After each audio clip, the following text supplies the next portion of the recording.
So இந்த வீடியோவில் 0.003 mole hydrochloric ஆசிடோட pH வந்து நம்ம வந்து எப்படி கால்குலேட் பண்ணுறதை பார்க்க போகிறோம். ஃபஸ்ட்டு நம்ம என்ன பண்ணால் pH கண்டுபிடிக்கணும். அப்போ pH வந்து நம்ம ஃபஸ்ட்டு ஃபார்முலா வந்து கண்டுபிடிக்கணும். ஓகே, அப்போ pH which is equal to minus log of H plus. Okay, அப்போ நமக்கு என்ன தேவை? H plus ஓட கான்சன்ட்ரேஷன் நமக்கு வந்து தேவை. Is it correct? அப்போ H plus ஓட கான்சன்ட்ரேஷன் நமக்கு எப்படி கண்டுபிடிக்கிறது?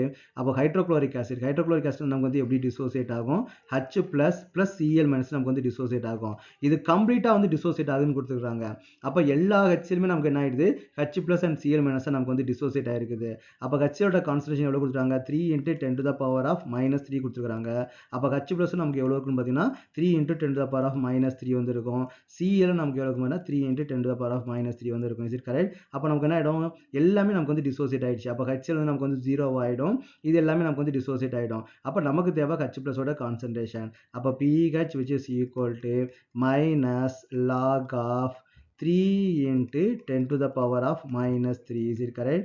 அப்போ நமக்கு என்ன வரும்? மைனஸ் லாகை உள்ள கொண்டு போயிடலாம். அப்போ என்னன்னா log 3 லாகை பொறுத்த வரைக்கும் மல்டிபிகேஷன் அடிஷன். ஓகே, அப்போ log ஆஃப் வந்து பார்த்தீங்கன்னா 10 to the power of -3 வந்து வரும். இது வந்து log 3. ஓகேவா? அப்போ நமக்கு என்னன்னா ப்ராக்கெட் வந்து நமக்கு வந்து க்ளோஸ் பண்ணிப்போம். அப்போ மைனஸ் log 3யோட வேல்யூ நமக்கு என்னன்னு பார்த்தீங்கன்னா 0.4770.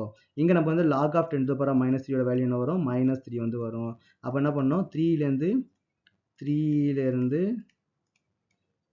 0.4770 இதை நீங்கள் செப்பரேட் பண்ணிங்கன்னா 0.325. அப்போ நம்ம 25 வந்து கிடைக்குது. அப்போ நமக்கு கிடைக்குது மைனஸ் இன்ட்டு மைனஸ் ஆஃப் 2.523 வந்து நமக்கு வந்து கிடைக்குது. சரி கரெக்ட்? அப்போ நமக்கு pH வேல்யூ நமக்கு என்ன வரும் பார்த்தீங்கன்னா 2.5 வந்து நமக்கு வந்து வரும். அப்போ pH வேல்யூ நமக்கு வந்து அப்ராக்சிமேட் நமக்கு என்ன வரும்? 2.5 வரும். இதான் நமக்கு வந்து pH கால்குலேட் பண்ணுறதுக்கான மெத்தடு. இது நமக்கு வந்து ரொம்ப ஈஸி தான். pH அண்ட் pOH கால்குலேட் பண்ணுறது நமக்கு வந்து ரொம்ப ஒரு ஈஸி தான்.